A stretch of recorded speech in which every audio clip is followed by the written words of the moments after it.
Buenos días, jóvenes de primer semestre. Bienvenidos a su clase de ética.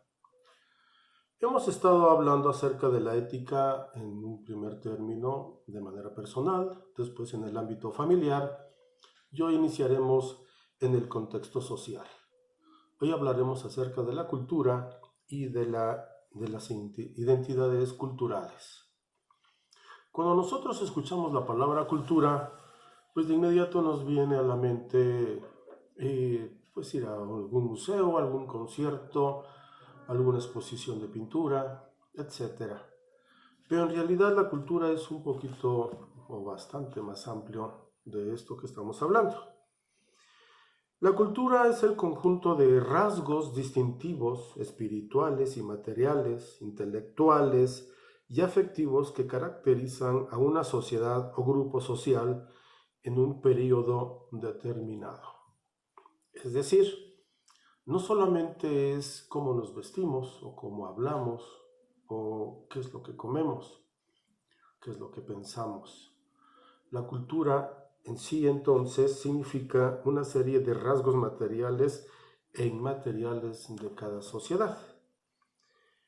La cultura entonces son todas las creaciones del ser humano, desde sus herramientas hasta sus relaciones sociales.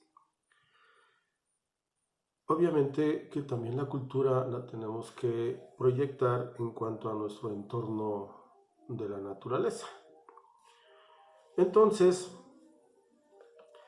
nosotros somos dependientes de la cultura que nos heredaron nuestros padres, nuestros abuelos. Esto nos lleva al siguiente tema o subtema, se llama las identidades culturales contemporáneas. Aquí el autor habla acerca de lo que podría ser las tribus urbanas, pero antes de ver esto, ¿qué es entonces una identidad cultural? Las identidades culturales entonces son todas las influencias que de una u otra forma nos han llegado a nosotros, obviamente de las generaciones que nos anteceden. Cada parte del mundo le vamos a llamar que tienen distintas culturas, obviamente va a variar desde sus creencias, el idioma o el lenguaje que manejen, sus ideales, su forma de pensar y de concebir la vida, la muerte también. Pero esto obviamente nos va a dar una identidad cultural, pero desafortunadamente nosotros cuando entramos a internet o vemos una película, leemos un libro o simplemente en la televisión y nos hablan de otro país, de otro mundo, de otro continente, de otra cultura, nos daremos cuenta que aparte de que son diferentes de nosotros, quizás nos guste algo de esa cultura y la incorporamos, no de manera solamente individual, sino de manera colectiva. Cuando esto sucede, cuando una cultura va a influenciar en otra, entonces eso le vamos a llamar endoculturización. Pondré un caso aquí en nuestro país. Aquí en el sureste no hay tanto, pero si ustedes fueran a los estados del norte, Chihuahua, Sonora, Tamaulipas, verían que el lenguaje es altamente influenciado. Ahí a las camionetas les dicen trocas y al estacionamiento les dicen el parking. Voy a parquear la troca. O ustedes desayunan un sándwich o un emparedado. La palabra correcta en español sería emparedado.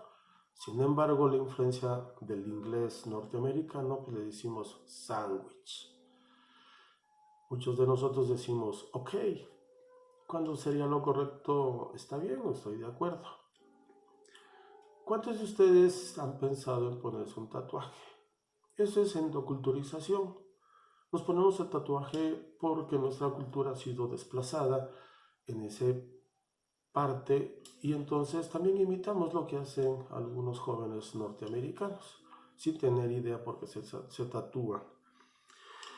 La moda obviamente es altamente influenciada, desplaza la forma de vestir, al menos en nosotros, de hace 40, 50 años y hemos ido modificando también esta forma. Y con ello El problema es que también comportamientos de manera individual, colectivo, social, vamos nosotros desplazando. El clásico ejemplo, la gran mayoría festeja el Día de Muertos, sin embargo algunos se disfrazan y van a pedir truco o susto como si fuera Halloween, otra palabra. Y podríamos seguir en un sinfín de ejemplos. Entonces, las identidades culturales no solamente va, en este caso que estoy poniendo el ejemplo de Estados Unidos, la cultura americana hacia la mexicana, sino también algunos casos o ejemplos mexicanos para los norteamericanos. Ya comen tacos, algunos comen picante y algunos van anexando también algunas palabras castellanas o mexicanas a su inglés. La próxima clase hablaremos entonces de estas identidades. Acabamos de hablar de las identidades culturales y entonces hablaremos acerca de la identidad colectiva y las formas de expresión cultural de un grupo. Tengan buen día, no olviden sus evidencias. Nos vemos. Cuídense.